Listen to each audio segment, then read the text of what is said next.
Hello everybody, this is Dr. Kevin Novak again, and this YouTube video is going to be on a current eFlux 1900 per gallon DC pump, and it also has a flow control. Most DC pumps do either have a flow control or they'll have push buttons so you can adjust the flow.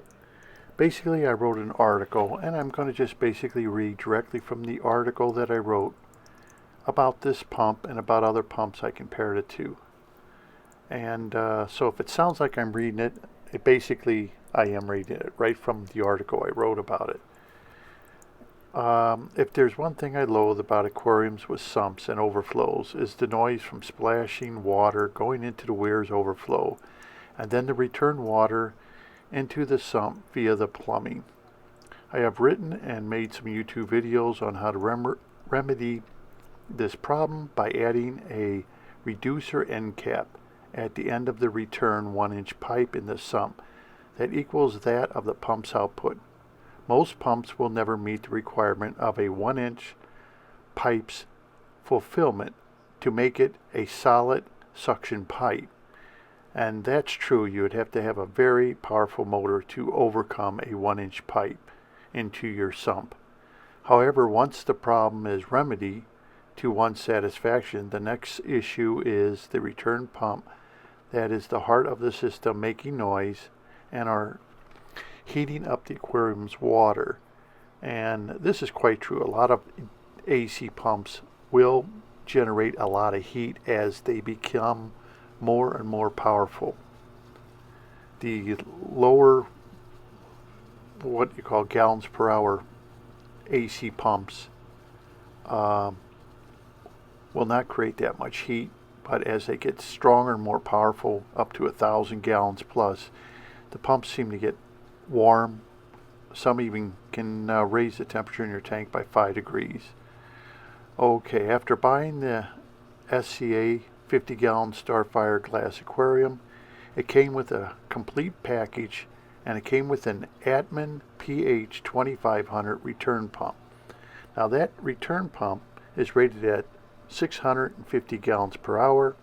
It only has 7.5 feet of head and uses 45.5 watts of power.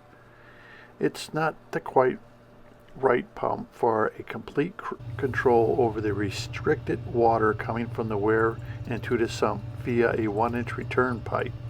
It works, but because of the pump's shortcomings of reduced amount of torque, now the torque is going to be caused because of the 7.5 feet of head it has, so it's not going to have very much torque, and only pumping at a measly 275 gallons per hour due to head pressure, it would falter in keeping the weir's water level at a precise water mark.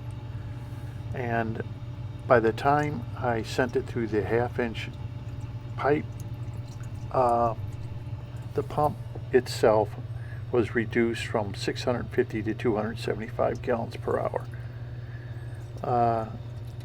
Now there's something to understand. If water in the weir drains too slowly to the sump, the water will then rise in the weir until it begins to trickle down the emergency standpipe and make noise. Because this particular aquarium has, remember, it has 2 drain pipes. One is your main and one is going to be your emergency. If it drains too fast, then the sump's return pipe will start sucking in air with water and begin to make an unbearable noise in the sump and weir too.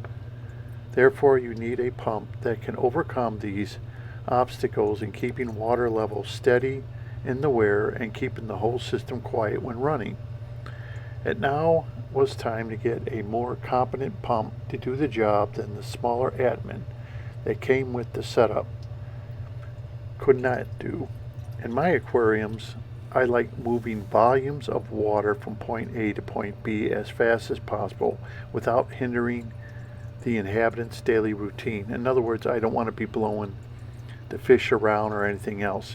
I want it to pump a lot of gallons per hour, but the fish really don't know it's doing that. This way, particulate matter gets into the mechanical filter and out of the water body, giving it a clean, polished look. Velocity, on the other hand, may deceive the hobbyist into a false sense of security that they are moving lots of water when they have only restricted volume and turnover rate of the aquarium pump.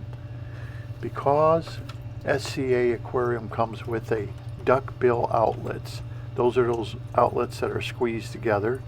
It comes with that. I do not use them as part of the plumbing to simulate velocity. A stronger pump will do the same, plus add the needed volume output to keep the system clean. In other words, you won't have to use the duckbill outlets. You can just leave the outlets open like I do to a 1/2 inch opening, and it will still give you nice velocity and volume without restricting any of the water.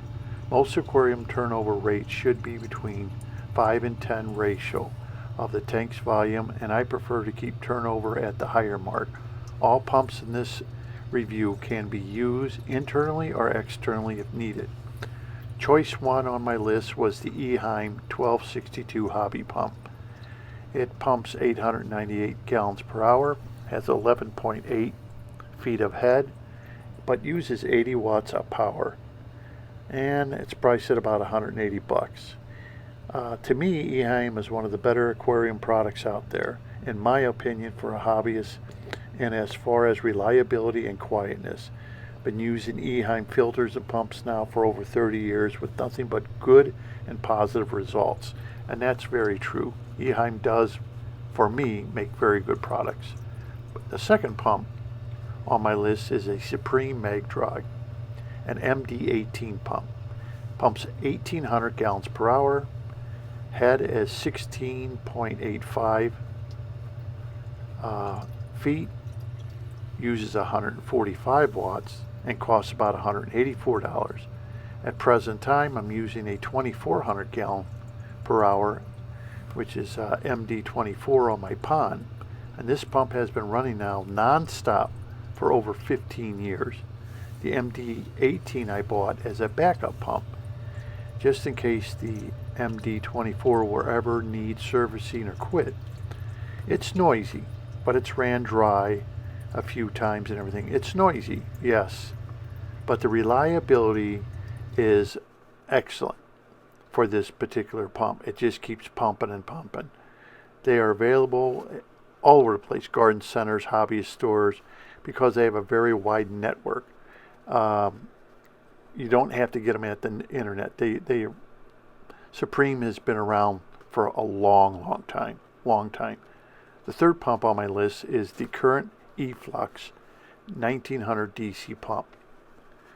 Let's see, they make 3 of these hobbyist pumps, and this is in the middle category, with flow control and the ability to have add-on power heads or loop system, if that is a must for biotic reef keepers.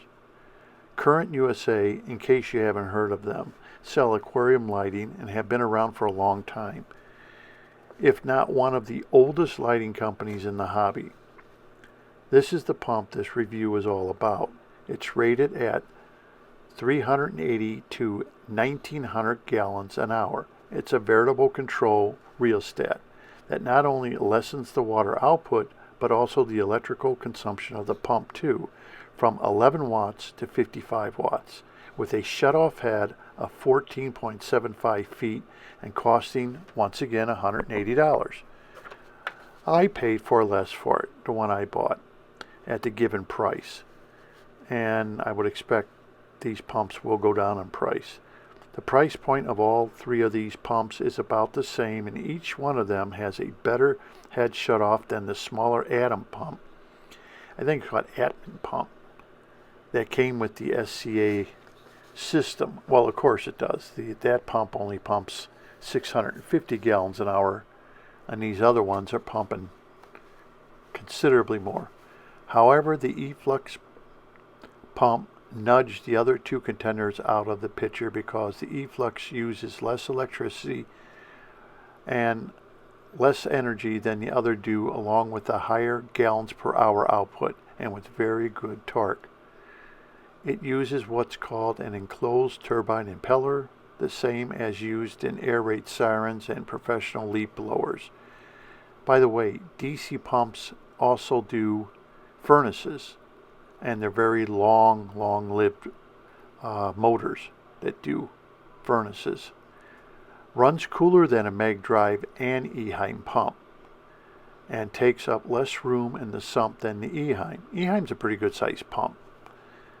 The only part of the eFlux 1900 that gets warm is the AC-DC power converter that sits on the outside connected to the pump by an umbilical cord to the pump's control center, and that's it.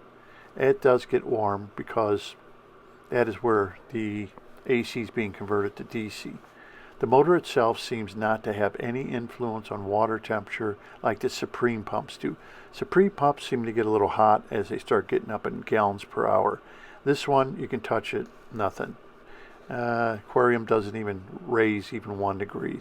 It's also a 24-volt DC pump, which makes it safer because it's a low, pure DC voltage and not the very dangerous AC voltage. DC voltage sources are more constant, or should I say cleaner power source than AC, and such motors are always used in high-end turntables because of their stability. A lot of DC motors and high-end turntables are like 72 pole and higher, so they run very, very smoothly and very quietly. Wasn't long ago when AC submergible pumps and saltwater aquariums, they were to be grounded with a titanium probe. I think people may still do that. To earth because stray voltage bothered the sense organ called the lateral line in fish, and it would. A lot of pumps will have stray AC voltage, very small amounts in millivolts, and it does bother saltwater fish's lateral line, and you start coming up with problems with that voltage constantly attacking the fish. Some of the key selling words that advertisers use in selling pumps is ultra quiet, whisper quiet, quiet operation, virtually silent, silent running. None of these adjectives are true in my opinion because being an owner of all 3 of these pumps, I do not find them to be dead quiet or silent running as the advertisement leads the consumer to believe. In my experience, the lesser the pump's water output, the less noise it will make when running under load. So a 200 or 300 gallon hour pump is going to be a lot quieter than a 2,000 gallon hour pump. That's just the law of physics. None of these pumps fall into the category of reduced water output, and therefore hum noise is unavoidable. How much noise is audible from the DC pump is from 20 dB to 55 dB, and is up to the consumer and their tolerance level for pump hum noise if that is too loud. The eFlux does make hum noise, okay, and does fall under the umbrella of dead quiet, but nothing I find it to be out of place with pumps of this magnitude, comparing it to top-of-the-line AC pumps. With that said, you can buy quieter DC pumps, but they may cost you an added $100 to $300 more than the eFlux 1900 does, and have more bells and whistles added to them via their controls. Okay, so it doesn't mean the pump's made better. It doesn't mean anything like that. It doesn't mean the lambs are better. It doesn't mean the stator rotor's better. All it means they're giving you more electronics with it, and that's what you're going to be paying for, not the motor itself. The trim pot or rheostat that comes with the eFlux 1900 is not a very precise actuator and will turn the pump on to full throttle even though it may still have more room for adjustment. It probably would be better off if the current USA just had 6 preset buttons on the control with indicator lights and leave it at that. So don't think you can dial in this pump so precisely as some have said for like an animal beam overflow and do away with expensive valves instead. It just is not made for that kind of accurate output control, and it isn't. It's very good, but not that accurate. Since I'm using a reducer end cap that I came up with on my 1-inch return as shown on my YouTube video, to the sump from the weir. No problems on tuning the eFlux to full output using the 1/2 inch return pipe with no restrictions into the aquarium. With the admin pump that came with the SCA aquarium, the reducer end cap was a 7/16 hole, okay, and that's about 3.25 psi in that reducer end cap.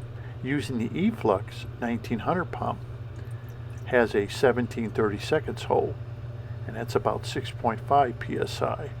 That makes it 22.5% larger, making that much more water go through the whole filtering system.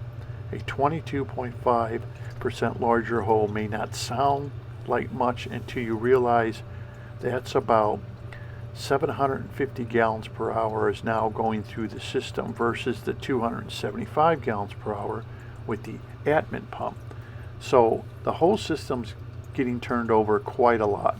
Water flow is accurate enough as can be expected with the eFlux 1900, no matter how full the sump is or how low the sump is. So the sump really doesn't make this bump very, very much at all. Minute, insignificant amount. It was a problem with the admin pump because the changes in the weir's water height and sump water levels when they went low or high would change the weir's water height. It did not have enough torque to overcome those obstacles. It was really kind of a little bit of a pain. I guess it's okay for a new hobbyist, but it wasn't for me. I know I left a lot out of this review, but I thought most of the information would be impertinent, and most hobbyists just want to know if the product being reviewed worth the price of admission or not. I feel the DC energy efficient pumps are going to nudge out their counterpart AC pumps one day, like LEDs have extinguished the metal halide T5 and T8 lights of the past. And it's the same way with air conditioning units and furnaces. DC pumps now are becoming more prevalent than AC pumps. They're more energy efficient and they're variable control. With costs going south for DC pumps like the current USA eFlux 1900 that now makes such great pumps like eHeim and Supreme Meg Drive, performance and energy kind of behindhanded in comparison to DC pumps. In other words, these pumps are starting to show their age. Let me put it that way. These pumps are really starting to show their age. So one must ask, why would you buy old technology when newer technology is much better? After all, we don't use cathode ray tubes anymore because better and more efficient technology has superseded it, not because it didn't work. My recommendation is this: you can never have too much of a good thing until you don't need it. DC pumps with the rheostat control outputs or push button water regulation really are the future of this aquarium hobby. They give you room to expand when it is needed and may save you money on additional power heads and pumps in the future, along with saving room on electrical cords, valuable real estate on that power strip, because I only use one cord. For the price, I find the eFlux 1900 to be worth the cost of admission and then some. AC is out and adjustable DC is now in. It now gives me the water movement I want and turnover rate, not sacrificing velocity over volume. In other words, you don't have to restrict the pipes any longer to get your velocity with such high pumps. So the good thing of these pumps, if they're too strong, you can always turn them down. You'll save electricity, or you can turn them up like I have, because I'm only using a 1/2 inch outlet. If I was using a 7/8 or a 1-inch outlet, I'm sure it would almost pump the given 1900 gallons an hour. So anyhow, that's my review on the DC pump, the current eFlux 1900 DC pump with flow control. And it isn't dead quiet, don't expect it to be, But I find it, and I've been running it now for weeks and weeks before I did this review, and I do find it to be quite nice, and it has not given me a bit of trouble, and it's as quiet today as it was when I plugged it in. And because the cabinet is a solid cabinet, I really don't hear it. So this is Dr. Novak. Until next time, I'm going to talk about pH meters and drop pH indicators. You'll be surprised how inaccurate not pH meters are, but the drop meters are, where you add the pH fluid to them. Okay, until next time, goodbye.